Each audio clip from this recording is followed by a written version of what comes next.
Here's a little bit of background information on why I was interested in this topic. According to Forbes, as of 2018, there was estimated to be 10,000 baby boomers turning 65 every day. That's a lot of people reaching what some would consider to be retirement age. Unfortunately, all this free time is coming at a time where the body is going through sarcopenia. Sarcopenia is the natural process of losing muscle tissue as you age. Sarcopenia can lead to adverse health effects, including loss of muscular strength and mass, loss of stamina, decreased ability to perform daily acts of living, and an increased morbidity and mortality rate. Resistance training has been shown to be effective in counteracting the symptoms of sarcopenia. This, coupled with supplementation, may further enhance the benefits seen by the elderly. The supplements I was interested in testing were creatine, protein, and amino acids. I was interested in these supplements because protein is known to be an important part of muscle mass maintenance. Studies have suggested that amino acid ingestion may lead to a net positive protein balance, which leads to enhanced protein synthesis, and creatine has been suggested to help increase training capacity. The purpose of my project was to determine which supplement had the greatest effect on performance gains when paired with strength training in the elderly. I hypothesized that supplementation will lead to greater improvements in performance in the elderly, and creatine will have the greatest effect.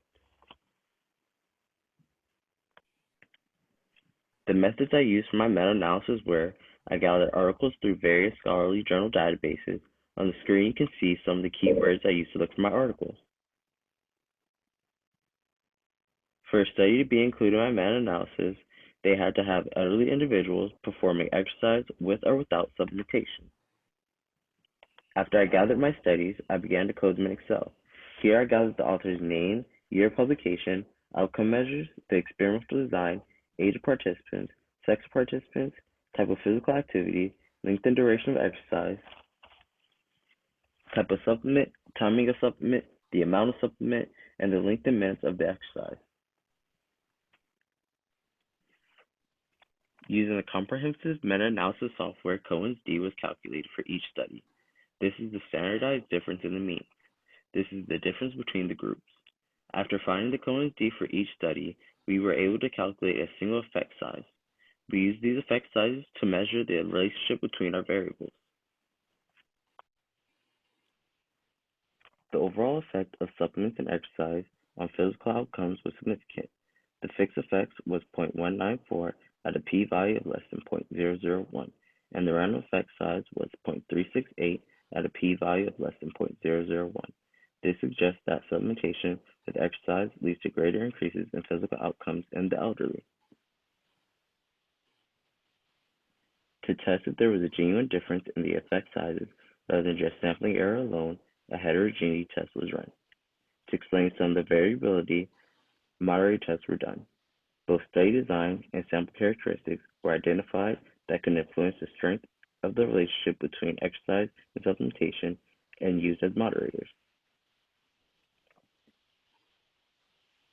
Our test of heterogeneity found a Q of 86.724 at a p-value of less than 0.001. Q is measuring the inconsistency of a study's results. Our Q suggests we need to adopt a random effects model, which means we used our random effects Cohen's d of 0.368 at a p-value of less than 0.001. Some of the moderators identified were outcome measures, type of exercise, length of exercise, supplement, timing of supplement, age, and sex. Outcome measures explain a significant amount of the heterogeneity of the studies. Most commonly reported were lean mass, knee extension, body mass, fat mass, and gait speed. The stronger effect sizes were on fatigue, bicep curl, isometric leg strength, gait speed, and sit to stand, while effects on body mass and get up and go were small. Fatigue has an extremely high D value. This could be because it was only measured in one study. It's still interesting though because it suggests that taking supplements with exercise can greatly increase the fatigue threshold of the elderly. Gait speed and sit to stand having high D values is interesting because these are daily living activities improving from exercise and supplementation, which is what we were hoping to see. Body mass having a smaller D value is understandable because we know it's hard to lose weight at an older age, and the programs were designed to gain strength, not lose weight. The type of exercise explained a significant amount of the heterogeneity of the studies. The strongest effect size was found with cycling, while weaker effects were found with functional and resistance training. This is interesting because it suggests that cycling could be very beneficial to the elderly. Again, this could be because of limited number of studies. Also, the efficacy of putting older adults who might have strength and fatigue issues on a cycling program is kind of iffy. Functional and resistance training having lower D values is interesting because it suggests it doesn't really matter what type of exercise the elderly are doing as long as they're exercising. The length of the intervention did not explain a significant amount of the heterogeneity in the studies. This is to be expected though, because the physical work capacity is already lower due to decreased aerobic capacity and skeletal muscle in the elderly. As a result, their threshold to reach a point of overtraining is also lower, which is the point at which they are performing more training than they can recover from.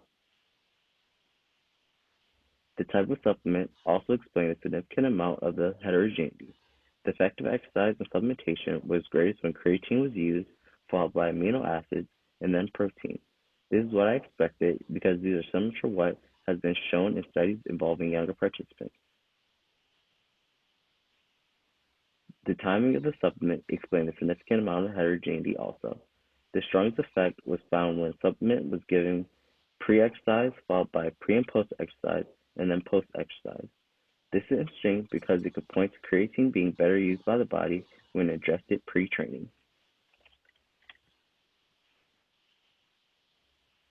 Age of the sample explained a significant amount of the variability in the observed effect sizes. As age increased, the less effective exercise and supplementation was at improving physical outcomes. This suggests it is important for the elderly to start an exercise program earlier rather than later. Sex measured as percent female didn't explain a significant amount of variability in the observed effect sizes. This is good because it suggests that elderly men and women benefit equally from exercise and supplementation. With a meta-analysis, publication bias is a problem and a threat. This would be if I only selected studies that found a significant result. This would be a problem because it would be unrepresentative of the population of completed studies. This could also cause readers to draw incorrect conclusions about what the area of research shows. This is a funnel plot showing my observed studies displaying my overall effect in a Cohen's d of 0.368. For every study that found an effect, it is possible there is a study that didn't. The trim and fill correction infers the presence of unpublished data with small effect sizes and then puts them to create an unbiased estimate of the overall effect. This is the same funnel plot with the trim and fill corrections. This shifted my overall D to 0.261. The trim and fill found 14 missing studies and filled them in. We also calculated a fail-safe N. This is basically the number of studies that would have to find nothing to nullify the effect of my study. If this number is small, there is need for concern. If this number is large, that means we can be confident there was an effect. The fail-safe N that we calculated was 7,522. This shows that the effect is real and not simply a product of a significant studies being published. This study suggests that the elderly benefit more from supplementation and exercise than they do from just exercise alone. This info could be used to help design programs to help the elderly maintain their health and independence. This study suggests that an exercise program that includes some form of cycling, incorporated ingestion of creatine pre-training, could be the most beneficial to the elderly. If I was to continue this project, I would try to see what effect supplementation with exercise has on the cognitive benefits seen in the elderly. Also, I would try to find different supplementation to use, like fish oil pills. Finally, I would want to use more non-resistance training exercise studies. I would like to give a big thank you to Dr. Dolphin for all her hard work, the Exercise Science Department, and my family and friends for their support. Thank you again for coming to my presentation.